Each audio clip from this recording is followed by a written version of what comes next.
Praise the Lord.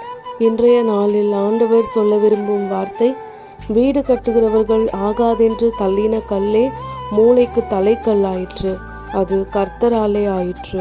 சங்கீதம் 118:22.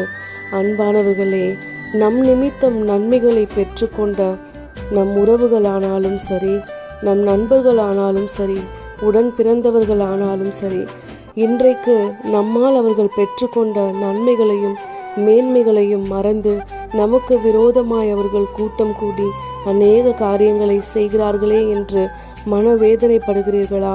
நிச்சயமா இல்லைங்க. வேண்டாம் என்று தள்ளின கல் தான் மூளைக்கு தலைக்கல்லாயிற்று. அதே போல நம் நிமித்தம் நன்மைகளை பெற அவர்கள் மீண்டும் நம்ம கிட்ட வரதான் போறாங்க. நாம ஆண்டவர் மேல இருக்கிற அன்பினால நன்மை செய்யதாங்க போறோம். விசுவாசிங்க, மேன்மை பெறுங்க. ஆமேன்.